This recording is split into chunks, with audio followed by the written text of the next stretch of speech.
Suntem în data de 62 august, forțăm vara, pantaloni scurți, suntem la mare. Este de fapt 1 octombrie, forțăm vara acolo. Ne bucurăm de vreme frumoasă cât mai putem. Hai să vă spun câteva mașini care nu sunt la fel de puternice precum asta. Audi S4, Audi S5, Volkswagen Arteon R, Porsche Cayman S sau Tesla Model 3 LFP nu au puterea mașinii astea. Știu că doar ce am prezentat Peugeot 508 facelift, însă nu puteam să mă abțin, nu puteam să nu vă prezint mașina asta pe care mi-a cerut-o mulți, 508 PSE, Peugeot Sport Engineer, noua gamă sportivă de la Peugeot. Avem Peugeot din nou în campionatul mondial de anduranță, mergem către un viitor electrificat și uite că avem un plug-in hybrid de 70.000 de euro care este un technological showcase pentru Peugeot spre viitor. Evident, mașina asta o puteți cumpăra și facelift dacă doriți, dar singura disponibilă la test era versiunea pre-facelift. Așa că nu o să insist foarte mult pe partea de prezentare, o să insistăm pe partea de Peugeot Sport Engineer și o să vedem cum merge, cum trage, ce detalii estetice are, tot ce vreți. Peugeot ne-a obișnuit cu modele precum 106 Rally, 205 GTI, 208 GTI, 206 RC, mașini micuțe sportive care te implică la condus. Acum asta mare, 508, care e mai puternică decât un Arteon R și mai ieftină decât un Arteon R full, dacă este să o luăm așa, este o mașină sportivă reușită. Asta aflăm astăzi. Și nu uitați, avem două giveaway-uri cu două mașini, una la 100.000, celălalt nu știu exact când, dar pentru primul trebuie să urmați instrucțiunile din descriere și pentru al doilea trebuie doar să fiți abonați la canalul Mașini cu Luci Popa. Evident, faptul că voi apăsați butonul ăla de subscribe mă ajută pe mine să vă aduc cele mai mișto mașini din România și nu numai. Și vă mulțumesc că îmi faceți visul realitate. De la mare, Mașini cu Luci Popa începe.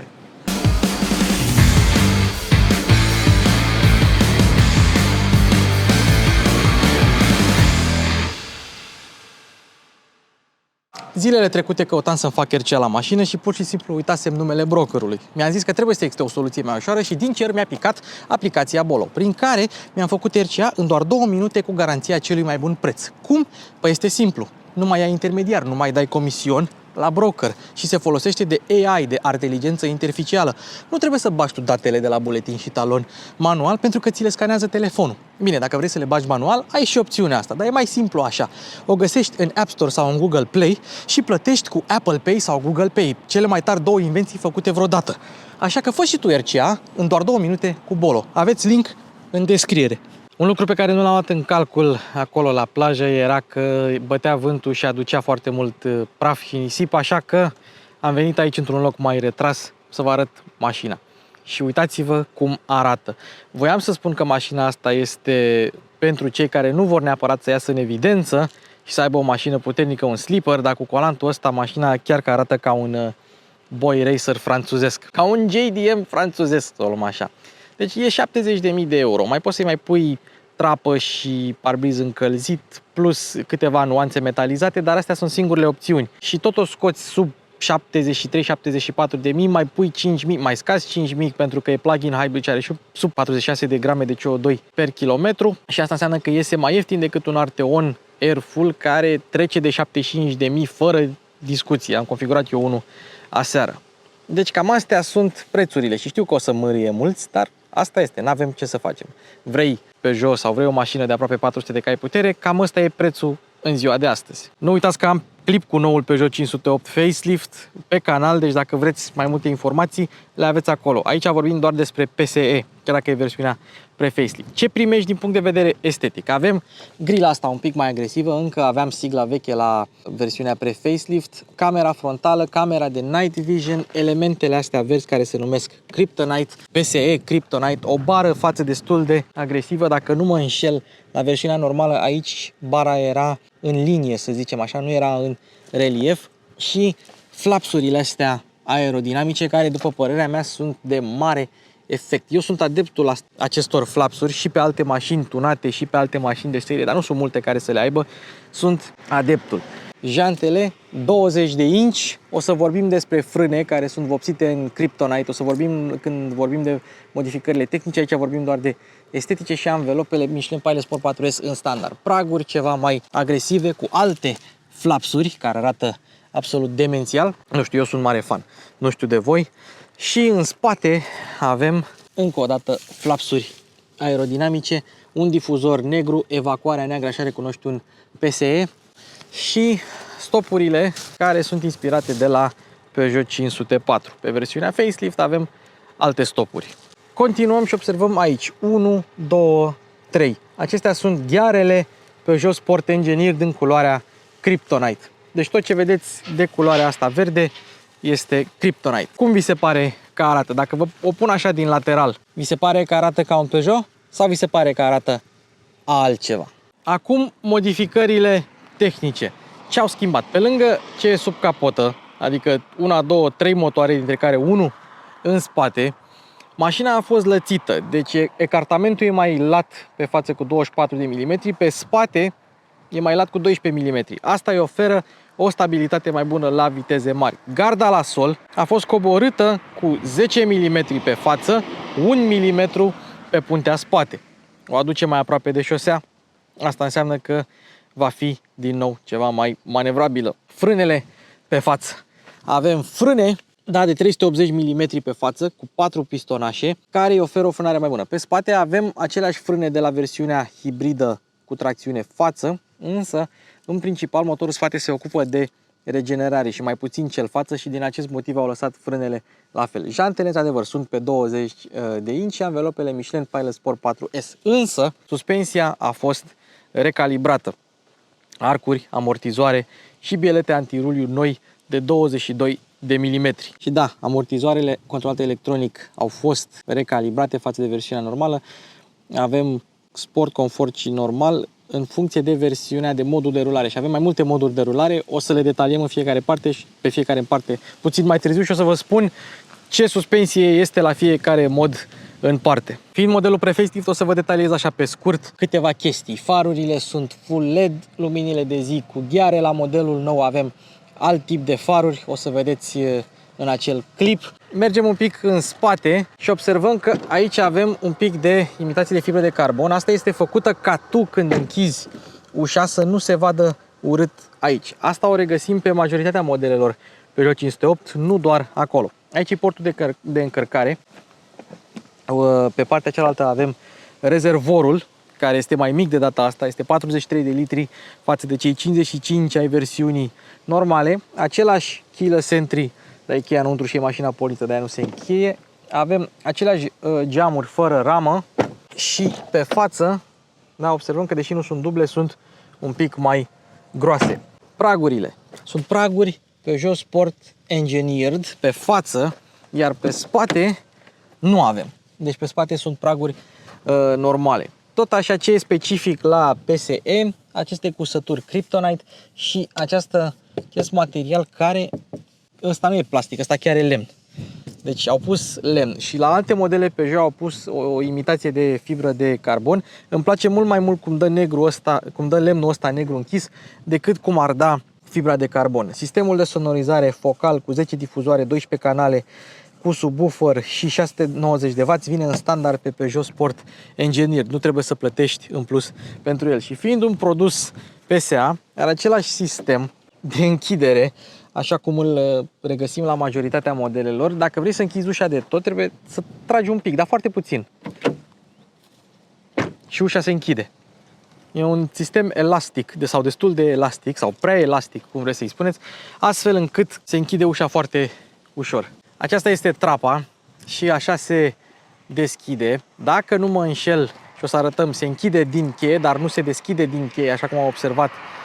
Da, se închide din cheie, așa cum am observat la modelul facelift. Dar pentru asta trebuie să oprim motorul. Și mașina vine cu parbriz încălzit, ca parte din opțiunea asta cu trapă și parbriz încălzit. La 408 nu poți să pui și trapă și parbriz încălzit, trebuie să pui doar una sau alta, pentru că nu există suficient loc în acele module ca să obțină ambele funcții. Liniile de parbriz încălzit sunt doar aici, pe dreapta nu sunt, pornesc așa, în zona aia. Camera de Night Vision ați văzut-o, aici este camera frontală, nu camera de parcare, camera pentru sistemele de asistență. Și asta este cheia cu vechea siglă, cheia nouă arată la fel, dar hai să vedem dacă se închide trapa. Geamurile se închid din cheie, se închide și trapa tot din cheie și avem și un deflector de vânt.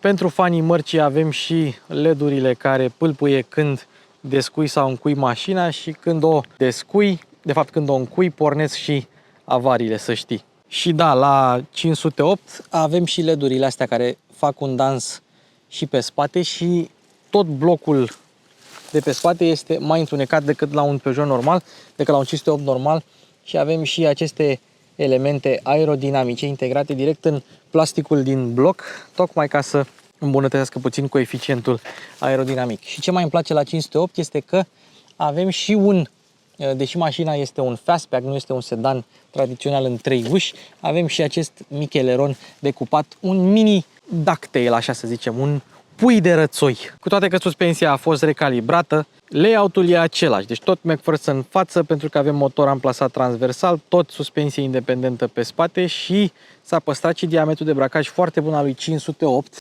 10,8 metri. S-au păstrat și stelele, toate 5 de siguranță la testele Euro NCAP și cred că s-a păstrat și scorul foarte bun pe care 508 l-a obținut la testul elanului. Cu toate că acum mașina este mult mai grea, adică 1,9 tone, pentru că avem 3 motoare, tracțiune integrală, cutie automată și o baterie destul de măricică.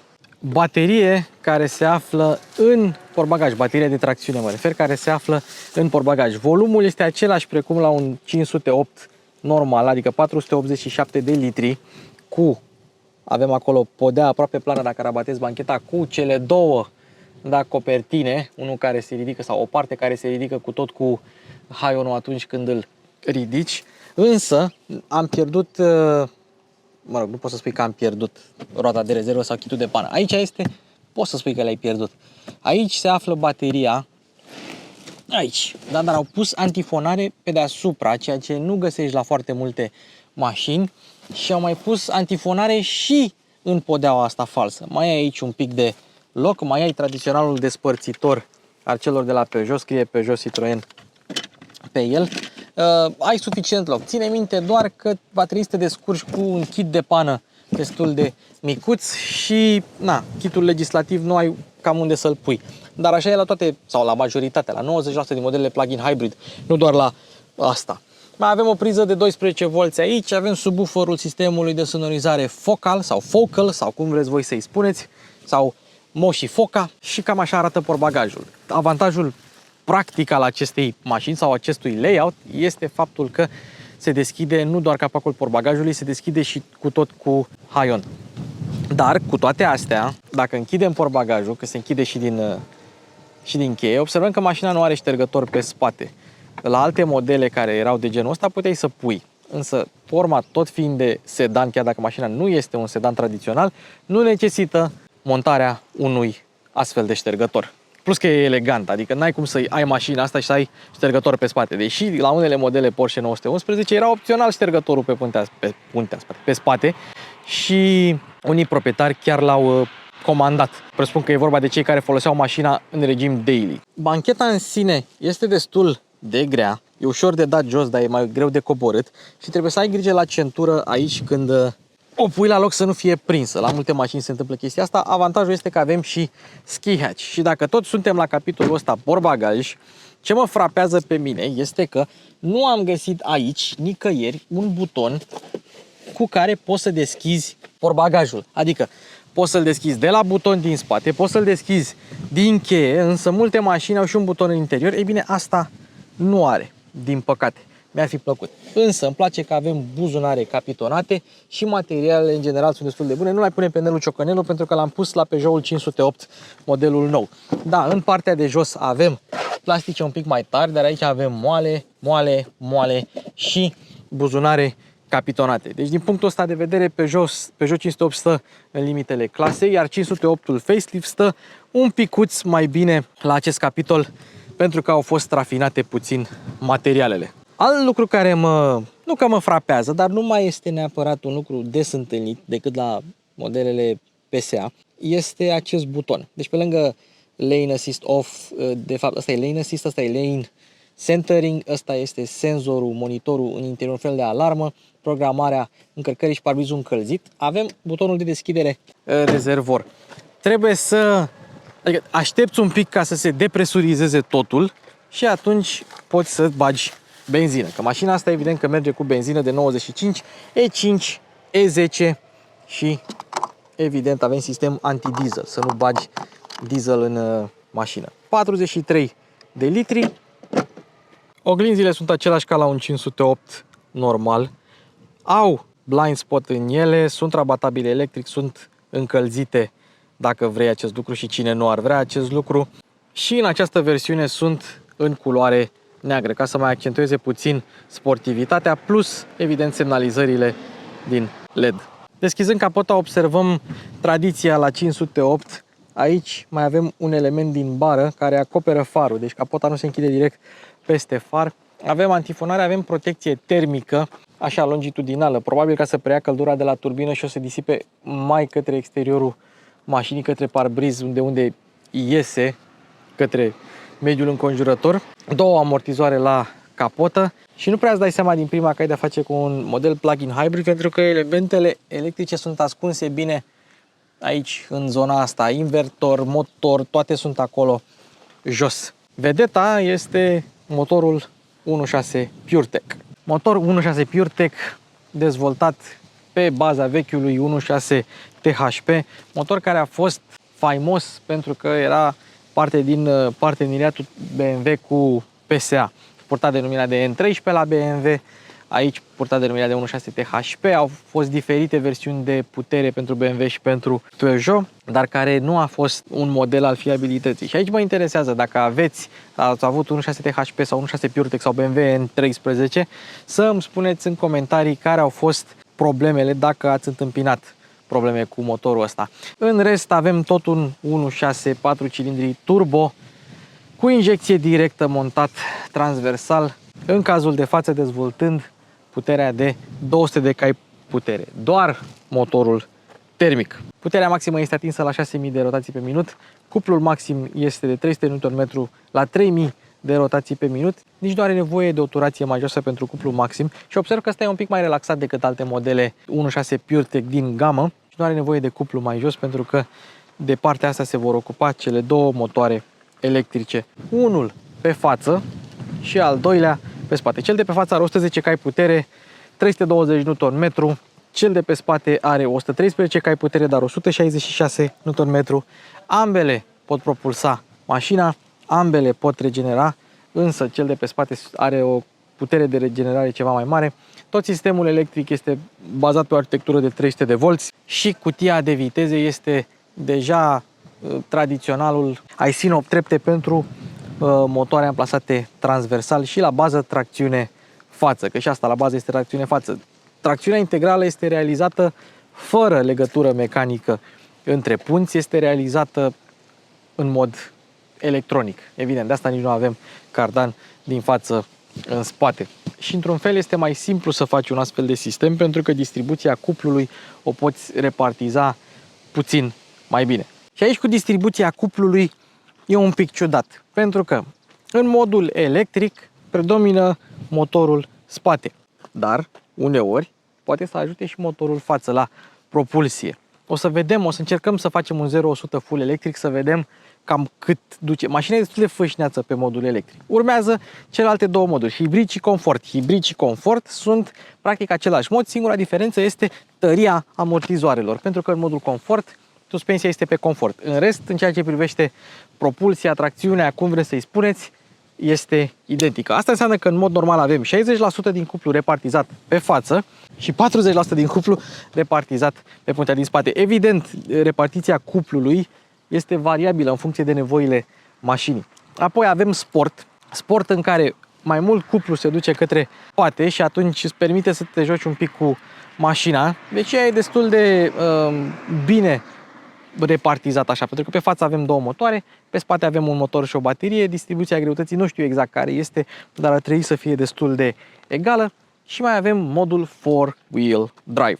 Modul 4-wheel drive evident este folosit pentru suprafețe ceva mai alunecoase, iar atunci distribuția cuplului este fixă, 53% pe față, 47% pe spate. Este un mod, dacă vrei să pleci cam așa, pe pietriș, pe gheață, pe zăpadă, pe asfalt ud, pe nămol, pe iarbă udă și așa mai departe.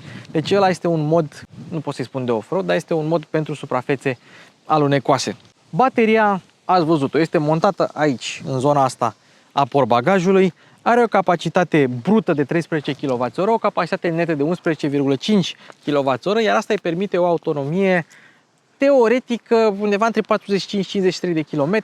Eu am scos în oraș 45 de km. Eu zic că este o valoare ok, mai ales având în vedere temperaturile acum. Este temperatura ideală pentru baterii de tracțiune 20-21 pic de grade. Eu zic că este ok. Din ce am înțeles, toate modelele electrice și plug-in hybrid de la PSA, în gama asta franțuzească a lui Stellantis, toate au o pompă de căldură sau ceva similar acestui lucru. Și aici avem portul de încărcare, unde observăm că avem o singură mufă Type 2. Nu sunt foarte multe modele plug-in hybrid care oferă încărcare DC, dar avem un AC Type 2 7,4 kWh standard în România, pentru că din ce am înțeles în străinătate nu ar fi mereu așa și ar fi standard 3,7 kW, dar la noi se încarcă cu 7,4 kW. Dacă o încarci la 7,4 kW îți ia undeva la o oră 45, la o priză domestică îți ia o oră 45 și dacă vrei să o încarci la 3,7 kW îți ia undeva la 4 ore. O lași noaptea la încărcat și mașina se încarcă. Tot de aici poți să o programezi încărcarea, poți să o oprești de la încărcat, are câteva butonașe aici. Este un plug-in hybrid decent, mai ales că berlinele nu au nevoie neapărat de o baterie mai mare, precum sunt SUV-urile, ca să obțină aceeași autonomie. 45 în oraș, eu zic că este mai mult decât decent. Evident, țineți minte un lucru, că din bateria aia de 13 kWh, 1,5 sunt ținuți pentru sănătatea bateriei și mai este o bucată mică ce se ține special pentru modul hibrid. Atunci când o golești, tot mai are un pic de baterie care se încarcă permanent pentru a avea puterea totală de 360 de cai putere, indiferent de situație. Și avem cele 4 moduri, da? Deci avem electric, avem hybrid, avem confort, avem sport. În sport, pe lângă faptul că primești și un sunet în boxe, un sunet ceva mai sportiv, bateria este încărcată în mers, default. Dacă tu vrei să încarci bateria în celelalte moduri, confort, four-wheel drive sau hybrid, atunci ce trebuie să faci este să apeși pe butonul e-save și atunci îți alegi tu câtă baterie să salvezi. Autonomie 10 km, autonomie 20 de km sau full baterie. Însă ține minte că dacă îți încarci bateria în mers, vei avea un consum ceva mai mare. Acest mod de rulare este benefic doar atunci când taxa pentru a intra într-o zonă cu emisii scăzute este mai mare decât costul benzinei pe care tu o arzi încărcând bateria. Deci doar atunci trebuie să o folosiți, pentru că altfel mașina va consuma ceva mai mult. Dar ai un buton e-save acolo și poți să faci. Eu ce am făcut? Am venit la mare, am mers prin București cu ea, am ieșit din București, am intrat pe autostradă și am lăsat acolo save, mai aveam vreo 14 km. Am dat save pe 10 km și am mers în modul confort sau hibrid până la mare și mereu am avut cei 10 km. Când am ajuns aici, am trecut pe electric și am mai încărcat-o puțin până la jumate, acum câteva ore înainte să filmez. Cam așa a fost. Consumul pe care l-am scos, 5,4 litri la 100 de kilometri. Nu e rău. Eu zic că nu e rău. La 360 de cai, eu zic că nu e rău. Și impozit mic, și consum mic, și 5.000 de euro de la stat. Merită dacă o folosești mult în oraș. Și ai unde să o încarci. Ce n-am zis este că viteza maximă electrică este de 135 de km pe oră, iar în modul hibrid, când mergi la viteză mare, la 195 de km la oră se decuplează motorul spate și doar motorul față mai ajută mașinuța. Tot ce n-am zis sunt 3 cifre de performanță destul de bune. 1. 0-100 în 5,2 secunde, viteză maximă 250 de km pe oră și probabil cea mai importantă cifră dintre toate, 80-120 în 3 secunde. Ei bine, aia, tată, să te văd eu că vine vreun dieselache, oricare ar fi el, de la 80 la 120, să văd că te face cu mașina asta. 80-120 în 3 secunde fix. Mașina vine cu 4 ani și 100.000 de kilometri garanție. 100.000 de kilometri garanție. Dacă vrei mai mult, poți să upgradezi garanția până la 6 ani, dacă vrei. Nu știu exact kilometrajul, dar poți să o prelungești până la 6 ani. Însă, tot ce înseamnă motoare electrice și baterie, atunci avem 8 ani, 160.000 de kilometri. Garanție este directivă europeană. Nici o baterie în Europa sau motor electric nu va fi garantat pentru mai puțin de 8 ani sau 160.000 de kilometri. Așa că bucurați-vă! Eu mă bucur! Pe PSE avem scaunele certificate AGR. De când Peugeot a preluat Opel, a preluat și partea asta, parteneriatul cu AGR. Ele sunt reglabile electric, dar au pernuțele reglabile manual. Sunt electrice, cu memorie, cu masaj. Așa activezi masajul. Masajul este destul de bun, este cu pernuțe, se și vede masajul. Scaunele nu sunt nici prea rigide, nici prea moi, sunt cam cum ar trebui să fie.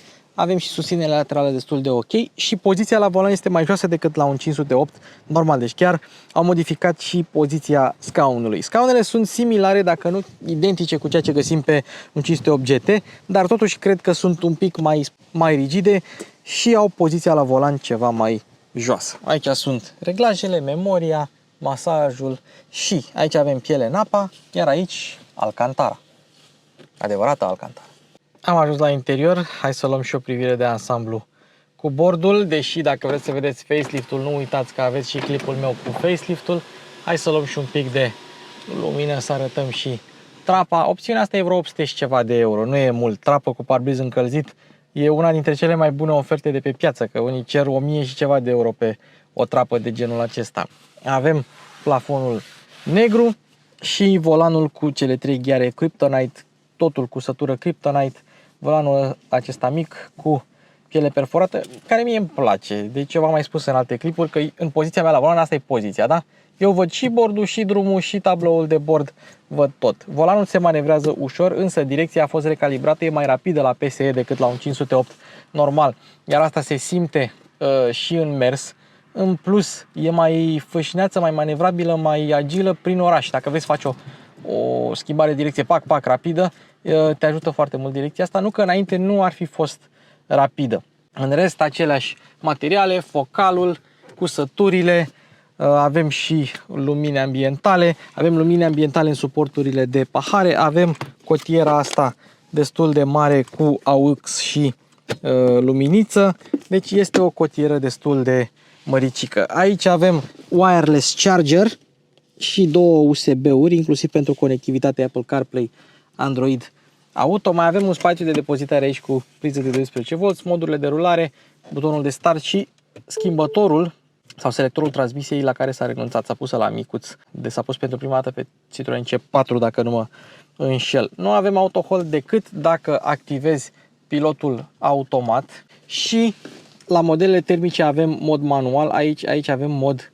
B de la braking, frânare regenerativă, cum vreți să-i spuneți. Ceea ce înseamnă că dacă activezi modul manual din padelele care sunt cele pe stil vechi, adică pe coloană, nu pe volan, cum sunt acum mai nou pe modele Peugeot, nu va rămâne prea mult în mod manual pentru că este o versiune plug-in hybrid. Deci avem frână de parcare electrică, dar nu avem buton de auto hold decât dacă fixezi pilotul automat pe o mașină, iar mașina aia ajunge la stop. Ce mi-au zis inginerii de la Peugeot Citroen e simplu. Dacă vrei, o treci în drive, ții frâna de parcare activată și vei avea efectul auto hold fără să ai auto hold de-a binelea. Acesta este îndemnul lor pentru auto hold dacă ai nevoie de așa ceva. În rest, butoanele se apasă ușor, ergonomia e în general bună, avem scurtăturile aici, climatizarea aici, meniul pentru climatizare tot de acolo. Avem aici un buton de volum destul de drăguț, se simte bine și un torpedou destul de încăpător, capitonat, iluminat, amortizat, cam tot ce îți dorești. Nu avem mai suport pentru ochelari, dar avem butonul pentru asistență și butonul de SOS în caz că pățești ceva. Și centurile de siguranță nu sunt reglabile pe înălțime ca la modelele BMW. Hai să trecem la tabloul de bord. Cam așa arată. Mi-a scăzut consumul la 5.3, dar mi-a scăzut și viteza medie, că mașina stă de 3 ore cu motorul pornit. Și cu toate astea n-am pierdut chiar așa de mulți kilometri din autonomie. Vreo 2 km așa, stând cu motorul pornit cât timp am filmat eu totul. Însă, avem mai multe tipuri de tablou de bord. Și hai să le arătăm acum. Avem navigație, dacă vrei să ai navigația mașinii și să nu folosești Apple CarPlay și Android Auto. Și îmi place că avem driving, avem un design diferit la fiecare mod. Driving, avem dials, adică turometru și vitezometru. Ar trebui să fie ok. Pot eu să schimb dacă vreau Eco Power și Charge acolo și să apară turometru normal. Asta îți alegi tu din sistemul de infotainment. Energy, dacă vrei să vezi energia și da, în loc de Power Eco și Charge îți apare turometru dacă vrei să ai turometru, dar trebuie să-l setezi tu. Minimum și din nou personal l-am ales, eu l-am setat așa cu Power Charge în loc de turometru că e inutil și computerul de bord. Poți să ai și Night Vision-ul, dar îți apare automat când detectează oameni, bicicliști sau animale. Nu că bicicliștii n-ar fi oameni, dar detectează și pietoni și bicicliști și în rest ai toate informațiile de care ai avea nevoie. Acum avem mașina în modul cu contactul pus. Dacă apare bateria acolo, înseamnă că are contactul pus. După un timp se oprește tot sistemul electric și acum a pornit ce zice Hybrid System Active și acolo îți apare și distanța față de mașina din față dacă este să alegi pilotul automat. Close, Distant și Normal și se poate vedea aici maneta pentru pilotul automat cu toate funcțiile sale. O înveți ușor, mai greu să o găsești prima dată, dar în rest o înveți foarte ușor. Și cam acesta a fost tabloul de bord. Hai să trecem și la sistemul de infotainment. Trecem în marșalier, coboară oglinzile, camerele la facelift au fost mult îmbunătățite. Acestea sunt camerele de la pre-facelift care fac efectul de 360 de grade în funcție de cum mergi în față sau în spate. Standard Rear View, Zoom View, ai mai multe moduri. Standard View, 180 View, Zoom View, deci ai câteva moduri la sistemul ăsta.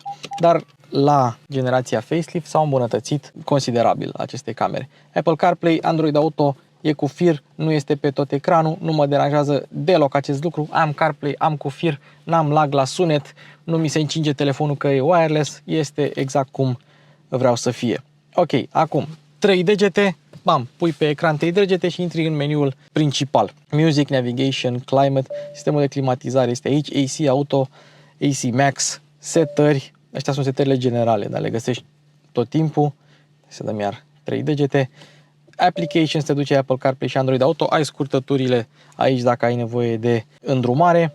Intrăm la vehicul și avem așa, Automatic Headlight Dipping, să se ducă farurile în jos când vine cineva din față, Visual Park Assistance, adică toate camerele și poți să intri în asta fără să fie în marșalier mașina. Night Vision, senzor de parcare, Traction Control, senzor de presiune, Vehicle Check, dacă ai nevoie de un check al vehiculului, alte setări, Parking, Headlights, Comfort, la Comfort ai Mood Lighting, adică lumini ambientale și poți să te duci aici să le selectezi, dar le selectezi în funcție de tema sistemului de infotainment, o să vă arăt eu imediat. Door Unlock, Tailgate, este un pic la Comfort aici, uite, Motorized Tailgate Door, da, activate, Safety cu sistemele de asistență, Traffic Sign Recognition, On, Driver Attention Warning, ăsta e un pic enervant dacă mergi mult timp, ok, Headlights, dacă vrei setări, Follow Me Home, Welcome Light, dacă vrei să, când o aprinzi, că altfel dacă o deschizi din cheie, când are Welcome Lighting, nu se vor aprinde farurile, faruri direcționale, adică adaptive, Adaptive Rear Lighting System și așa mai departe. Și evident la parcare avem Blocking of Door Mirror Folding, adică să o blochezi să nu se mai ducă în jos. Dar Mirror Adaptation in Reverse. Astea sunt toate setările în general. Mergem înapoi și vreau să mai intrăm un pic aici la setări și avem temele. Și avem tema Kryptonite care este standard și asta care se citește dichroic în franceză și înseamnă un obiect care împarte fasciculul de lumină în două nuanțe diferite. Similar cu ceea ce se întâmplă cu curcubeul, doar că în loc să fie rogvaiv, sunt două culori. Dichroic, așa se zice.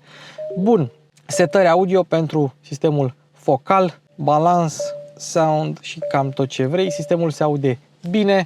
Hai să mi-l setez și eu cum îmi place mie să le setez. Și dacă vrei să oprești ecranul, îl dai aici. Cam așa este. Ce mai trebuie să mai țineți minte e că pe lângă aceste setări mai avem setarea pentru energie și avem flow-ul, statistici cu privire la consum, date cu privire la încărcare și aici este acel e-save.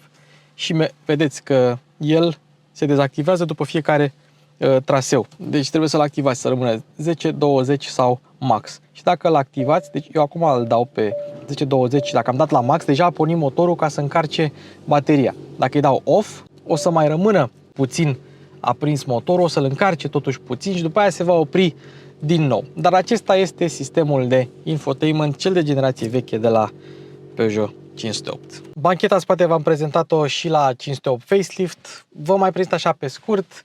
Nu e chiar cea mai spațioasă la cap în spate, dar ai la picioare. Știu că am lăsat scaunul pentru mine, dar și dacă îl dădeam la maximum în spate, încă mai rămânea puțin spațiu. Două USB-uri, două guri de ventilație, ISOFIX-uri cu fermoar, suporturi de pahare, ski hatch dacă ai nevoie de așa ceva, buzunare destul de ok, focal și trapa dacă ai nevoie de ea. Cârlige, dar nu ai mânere și avem iluminare cu LED. Nu avem în spate banchetă încălzită și geamurile nu coboară chiar de tot. Dar, așa cum am zis și la versiunea pre-facelift, îmi place că ai decupaje aici pentru picioare ca să stai și tu mai confortabil, să nu... În general, persoanele scunde au problema asta, să stea cu genunchii așa întinși. Și dacă ești scund, poți să faci chestia să stai un pic crăcănat. Aici avem un tunel nu foarte lat, nu foarte înalt, nu deranjant și, evident, USB-urile pentru încărcare utile în spate și aceste plase unde poți să spui diverse obiecte. Nu prea le folosesc, dar le-am început să le folosesc din ce în ce mai mult când stau în spate la mașini mai nou. Bun, și am plecat la drum cu 508-ul Peugeot Sport Engineered. Evident că acum mergem pe autostradă, mergem un pic mai încet ca să pot să vorbesc și eu cu voi, să mă concentrez la ce am de spus. Nu știu cât de bine se vede, dar eu chiar stau jos și, așa cum mi se întâmplă în mai multe modele Peugeot, pot să stau și eu mai în spate, să nu stau lipit de parbriz, să stau mai confortabil, mai relaxat, pentru că volanul se trage către mine, scaunul pot să-l dau mai în spate. Se vede că deja am ajuns la montant, ceea ce mi se întâmplă mie foarte rar că sunt mic, și cu toate astea ajung la pedale fără nicio problemă. Asta e o poziție destul de interesantă, mai ales că și poziția la volan e un pic mai joasă decât la un 508 normal. E practic o poziție similară cu cea a mașinilor de curse. Dai așa și după aceea apeși pe pedale așa, nu în jos, ci drept. Iar asta e o poziție destul de confortabilă, similară cu ceea ce găsești pe modelele de curse. Acum, volanul, după cum se poate vedea la mine, eu pot să văd bordul peste volan și pot să văd și șoseaua de după. Dar sunt unii oameni care țin volanul mai sus și își acoperă tabloul de bord. La mine nu există problema asta și probabil că Peugeot dorește ca volanul să fie ținut mai jos. De exemplu, dacă aș fi fost mai înalt, gen așa, și aș fi pus volanul așa, probabil că mi-ar fi acoperit și mie. Dar momentan nu este cazul. Mașina are un aspect de coupe, înseamnă că avem plafonul ăsta plonjat, montantul destul de plonjant, destul de gros și îți mai acoperă un pic din vizibilitate, mai ales dacă tu stai jos, așa cum stau eu. Oglinzile, așa cum am zis și la facelift, puteau fi mai mari, iar în spate, ea e Rox, bună Rox, așa, iar în spate din nou montantul ce e destul de grosuț, dar te obișnuiești. Asta e o formă destul de elegantă, o formă de coupe. Cine are un coupe în două uși se confruntă cu chestia asta. Acum, designul își cere și el tributul. N-ai ce să faci. Vrei o mașină frumoasă, vrei plafon plonjat. Uite Clio 3RS. Drăguț. Deci designul își cere tributul și na, trebuie să ne conformăm. Pe partea de poziție la volan eu n-am nicio problemă. Acum, după cum se poate vedea, aici am un 10 km, ceea ce înseamnă că am păstrat sau vreau să păstrez o rezervă de 10 km pentru atunci când ajung în București. Am plecat cu 16 km, mai am 12 și acum sunt pe modul confort. Modul confort care este același cu modul hibrid, doar că e suspensia un pic mai confortabilă. Direcția este aceeași, nu se întărește, doar suspensia e puțin mai fermă pe modul hibrid și de-aia recomand modul confort. Acum bate destul de tare vântul pe autostradă, dar chiar și așa antifonarea e destul de bună. De la 130 de km/h, 140 încolo, mașina începe să lase un pic de zgomot de vânt prin cabină, pentru că nu avem rame la geamuri, dar nu simt și n-am simțit cum că ar fi mai deranjantă decât la multe alte mașini. Ce am putut totuși să observ este că ai mai mult zgomot la rulare, pentru că ai anvelopele astea late Michelin Pilot Sport 4S pe jante de 20. Și per total suspensia e într-adevăr un pic mai rigidă decât la un 508 normal. Pe de altă parte și direcția e un pic mai rapidă, iar asta este de apreciat. Hai să vedem ce se întâmplă cu mașina asta dacă vrei să accelerezi. Și asta înseamnă că vom schimba, vom strica consumul mașinii, dar nu mai contează.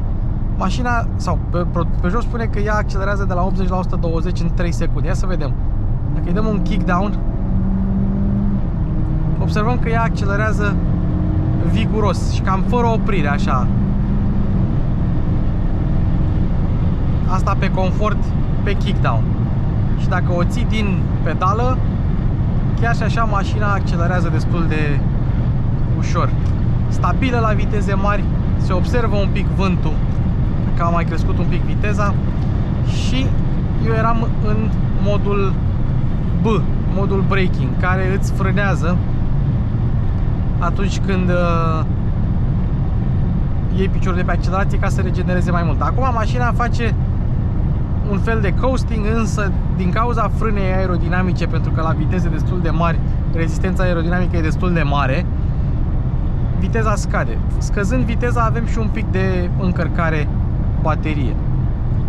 Deci am văzut cum accelerează. Dacă o trecem pe sport, atunci ai toți acei cai putere. Și observăm că am rezerva de 10 km.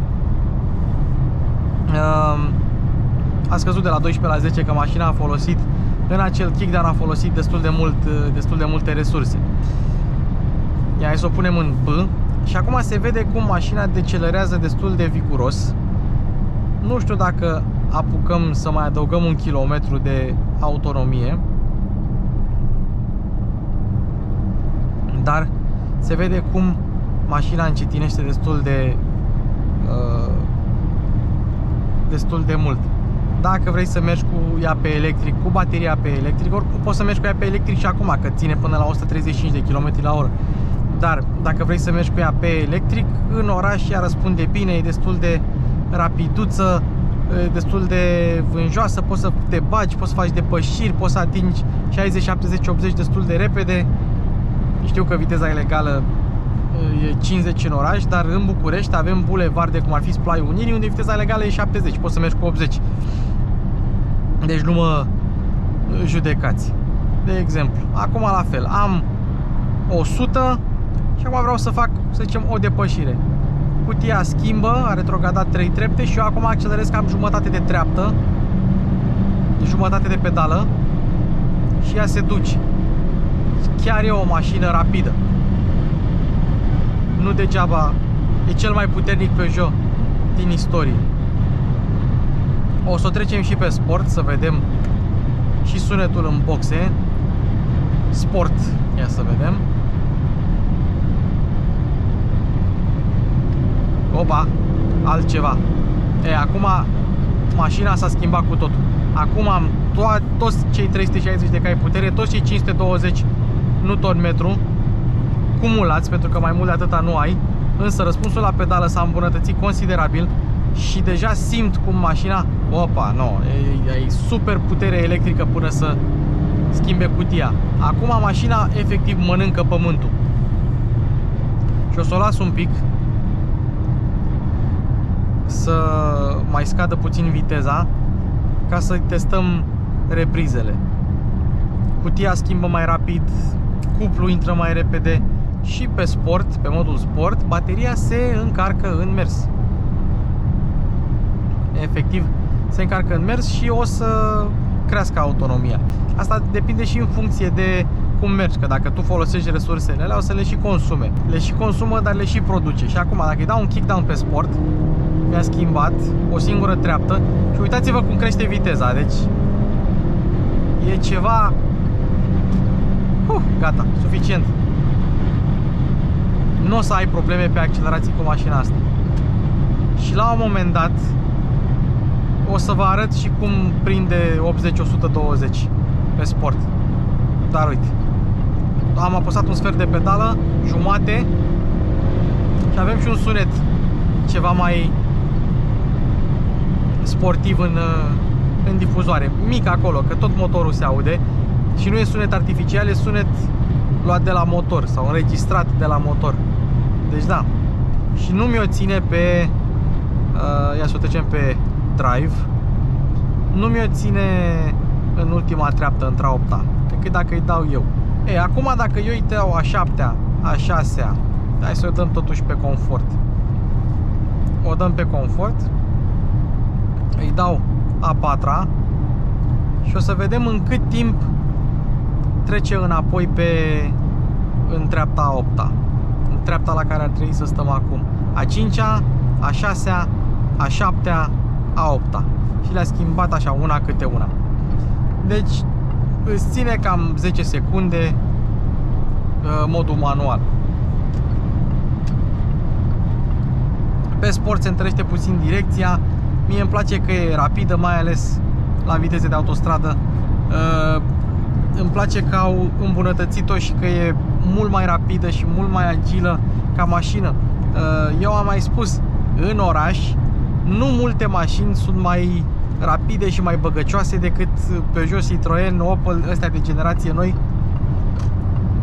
pentru că au niște direcții destul de rapide și volan mic, ceea ce înseamnă că poți să-l rotești repede, fără efort. Și atunci în oraș zici că sunt făcute să meargă în Paris, că sunt făcute pentru Paris și implicit pentru micul Paris, care e București. Din punctul ăsta de vedere e de apreciat. O să vă mai arăt un pic mai târziu și 80-120, dar momentan hai să-i dăm pilotul automat cu menținere de bandă și să observăm că mașina ține banda. Oricum toată lumea știe filmulețul ăla cu sticla și cu Peugeot-ul și într-adevăr, dacă ai aici o contragreutate, mașina nu o să îți zică zeci de kilometri, nu o să-ți mai zică, vezi, Doamne, schimbă banda sau pune mâna pe volan sau mai știu eu ce. Nu.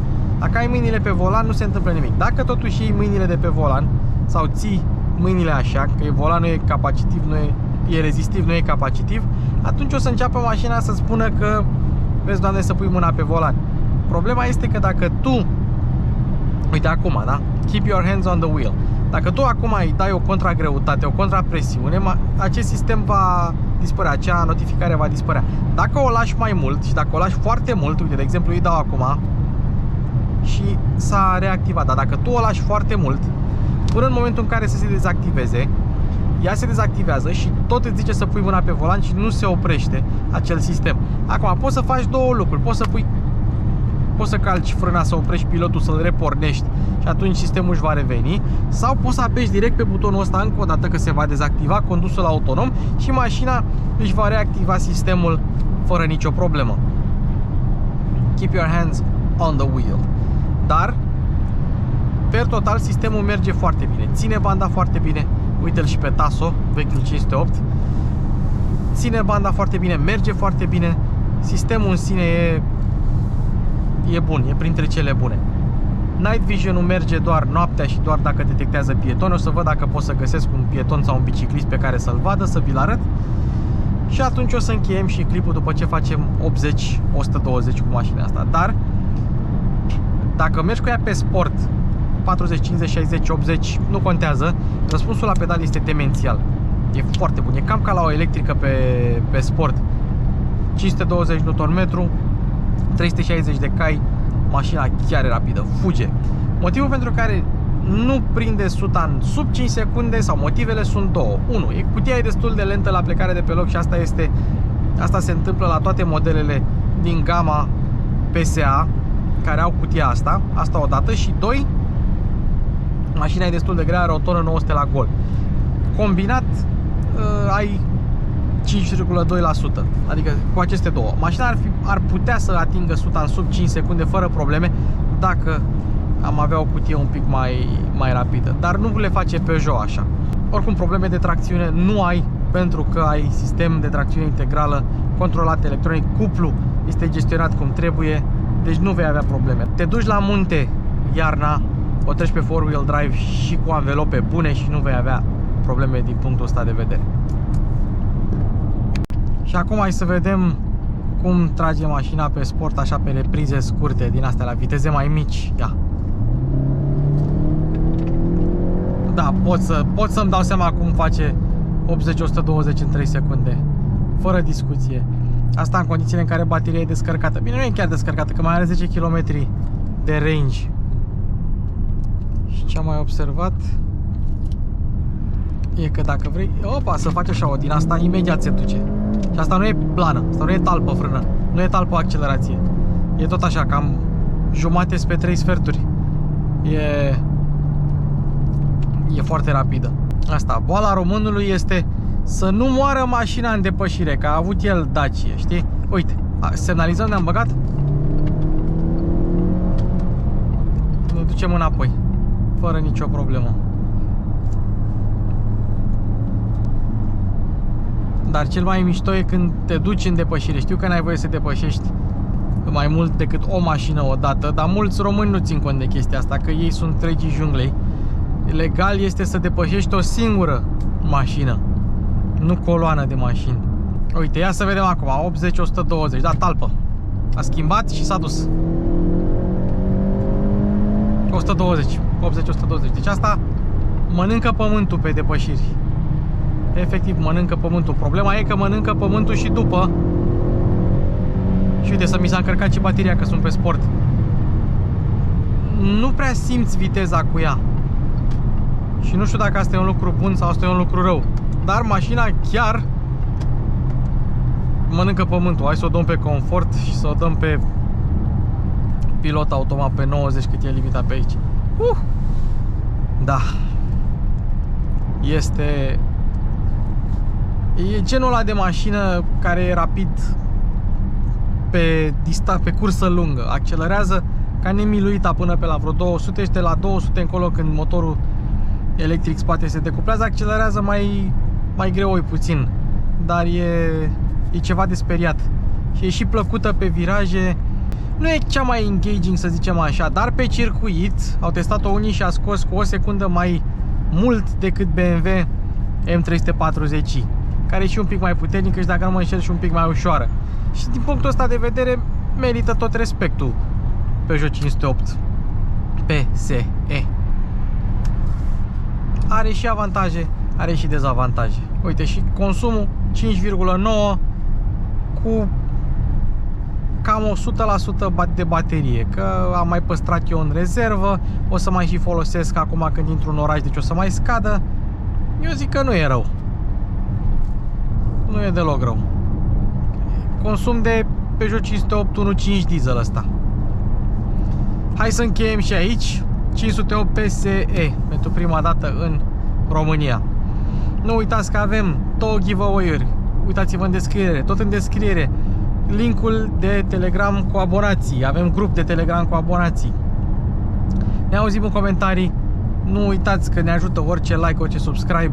Creștem canalul, creștem frumos, facem 100.000. Vă mulțumesc că ați fost alături de mine. Eu am fost Luci. Ceau, ceau!